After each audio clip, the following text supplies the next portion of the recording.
Quick video on the Audi S8 that has intermittent cab heat. So there are coolant pipes that flow into the cab. There is a water pump right here that circulates the coolant into the heater core in there. So this pump I already pulled, and I will show you the symptoms. So I have the pump hooked up to a power probe just to power the minus and the plus connectors, and there is also a signal connector, but you don't need to do that to test it. But I'm going to turn this on. You'll see it spin, so you would think that it works. What I noticed is if I get it into a spot, so notice that it's not working anymore. I am applying power, nothing is happening. So the motor coil appears to have at least one bad section in the motor coil. And so what will happen is it will get into a spot where it will not turn on if it rests in this spot.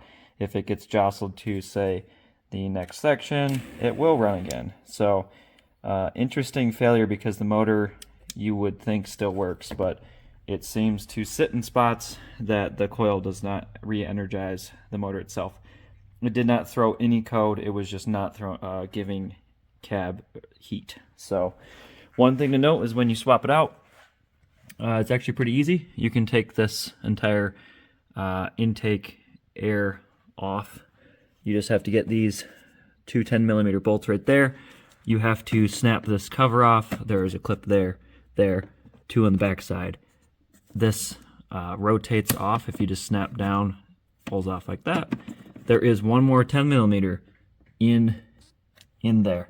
So you can see it actually right here. So the reason I said take off those 4 snap fits to pull this cover off, you have to get that last 10mm, those 3.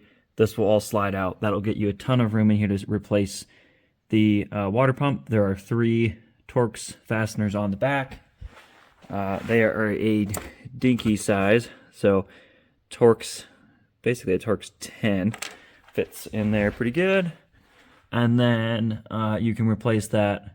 One thing to note is, like a lot of these cars that have the coolant systems higher than the engine, when you're running the engine, you are going to need to purge air from this bleeder valve. So what I would do is turn on cab heat, get the car going, start warming everything up, put a rag here, basically just crack this until you start seeing coolant drip out while the car is running. You cannot get to this without the rain tray and everything being off. So obviously a little annoying. You know, you have to pull the engine base seal there. There are 2 Torx 25s on both sides for the rain tray, and then the rain tray is snap fit in along the entire ridge just like every other rain tray. And then the wiper arms do have to come off. Those 2 guys over there, the wiper arms are your typical fastener there. And you may have to use a wiper arm puller. So if you do not have wiper arm puller or experience taking rain trays off, obviously don't just dive headfirst into this. Make sure you do some research.